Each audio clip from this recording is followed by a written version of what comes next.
نحمده ونصلي على رسوله الكريم اما بعد فاعوذ بالله من الشيطان الرجيم بسم الله الرحمن الرحيم مثل الذين ينفقون اموالهم في سبيل الله كمثل حبة انبتت 7 سنابل في كل سنبلة 100 حبة والله يضاعف لمن يشاء والله واسع عليم صدق الله العلي العظيم۔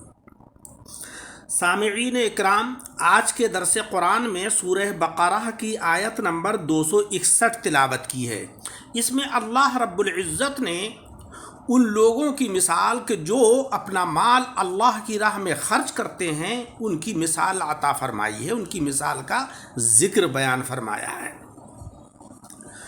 مثل الذین ينفقون اموالهم فی سبیل اللہ، مثال ان لوگوں کی کہ جو اپنے مال اللہ کی راہ میں خرچ کرتے ہیں۔ کمثل حبۃ، اس دانے کی طرح ہے۔ حبہ کے معنی دانہ۔ انبتت 7 سنابل فی کل سنبلۃ 100 حبہ، انبتت اگائیں 7 سنابل 7 بالیں فی کل سنبلۃ ہر بال میں 100 حبہ 100 دانے ہیں۔ یعنی وہ لوگ کہ جو اپنا مال اللہ کی راہ میں خرچ کرتے ہیں ان کی مثال ایسی ہے کہ جیسے وہ دانہ کہ جو زمین میں بویا جائے، اس سے 7 کلے پھوٹیں اور ہر کلے کے اندر 7 بالیں ہوں اور ہر بال کے اندر 100 دانے ہوں۔ واللہ یضاعف لمن یشاء، اور اللہ اس سے بھی زیادہ بڑھائے جس کے لیے چاہے۔ واللہ واسع علیم، اور اللہ وسعت والا، علم والا ہے۔ اس آیت میں بے جان انسان کو زندہ کر کے اور دوسری آیت میں مردہ پرندوں کو جان بخش کر اپنی قدرت اور قیامت کے آنے کا ثبوت دیا گیا تھا۔ یعنی اس سے پہلے حضرت عزیر علیہ السلام کا ذکر تھا، ان کے بعد حضرت ابراہیم علیہ السلام کا ذکر ہوا۔ اب جو ہے وہ خشک دانے کو پودا بنانے میں اس سے سینکڑوں دانے پیدا فرمانے سے اسی قیامت اور قدرت کا ثبوت ہے کہ جو مدفون دانے کو زندہ کرنے پر قادر ہے وہ مدفون مردوں کو اٹھانے پر بھی قدرت رکھتا ہے۔ پچھلی آیتوں سے معلوم ہوا تھا کہ اللہ رب العزت نے حضرت عزیر کی جان لے کر حضرت ابراہیم علیہ السلام کے پرندوں کو مردہ کر کے انہیں جان، یعنی حضرت عزیر علیہ السلام کو جان اور حضرت ابراہیم علیہ السلام کو کمال ایمان عطا فرمایا۔ اب یہ فرمایا جا رہا ہے کہ جو راہ الہی میں مال فنا کرے گا اسے بھی بہتر بدلہ عطا فرمایا جائے گا۔ گویا پہلے جانی قربانی اور اس کی جزا کا ذکر تھا اور اب مالی قربانی اور اس کے بدلے کا ذکر ہے۔ پچھلی آیت میں ارشاد ہوا تھا کہ جو خدا کو قرض حسن دیکھا رب اس کا بدلہ بہت زیادہ عطا فرمائے گا۔ اب کچھ فاصلے کے بعد اس کی بہت زیادہ تفسیر بیان فرمائی جا رہی ہے۔ پچھلی آیتوں میں عقائد کی اصلاح کی گئی تھی کہ لوگ ان واقعات کو سن کر قیامت کے قائل ہو جائیں۔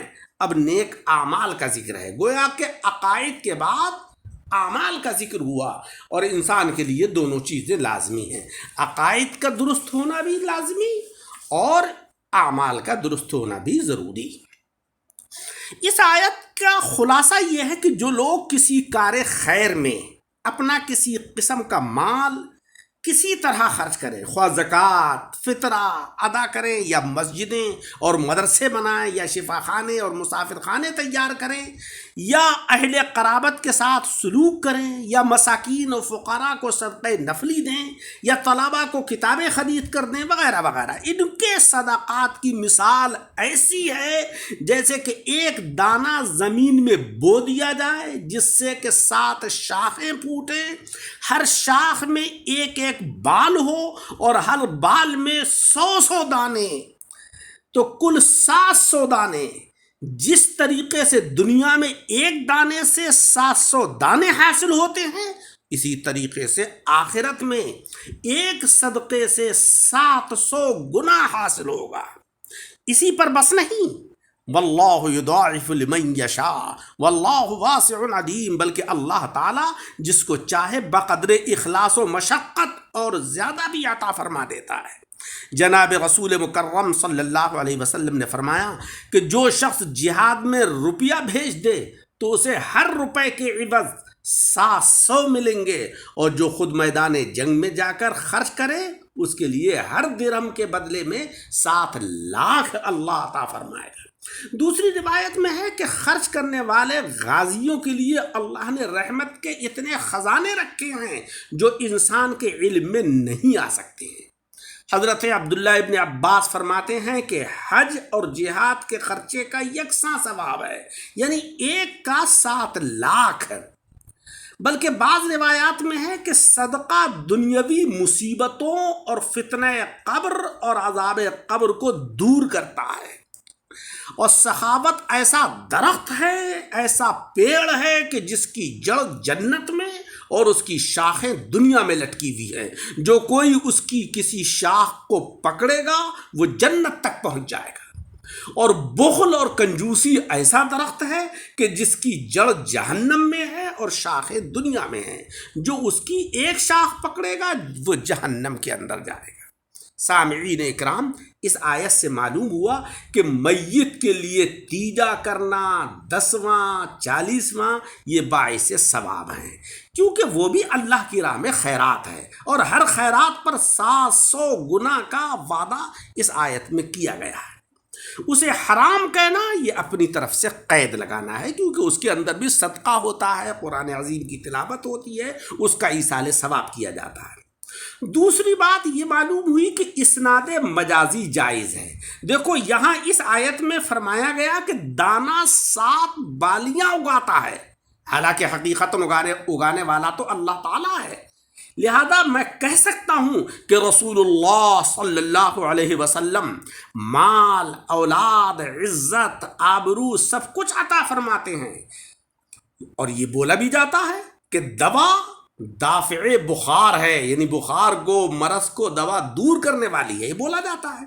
ماں باپ بچوں کی پرورش کرنے والے ہیں، علماء برائی سے نجات، برائی سے بچانے والے ہیں، بادشاہ اور حکام حاجت روائی کرنے والے ہیں، ان سب کے اندر اسناد مجازی ہے۔ حقیقتاً تو جو ہے وہ اللہ جل شانہ وعم نوالہ شفا دیتا ہے، حقیقتاً پالنے والا مولا رب العزت ہے، حقیقتاً برائی سے بچانے والا اور نیکیوں کی توفیق عطا فرمانے والا اللہ رب العزت ہے، حاجت روائی کرنے والا مولا رب العزت ہے، لیکن یہ ساری اسنادیں، ساری نسبتیں جو دوسروں کی طرف کی گئیں وہ سب مجازی ہیں، اور نسبت مجازی اس آیت سے جائز ثابت ہوئی۔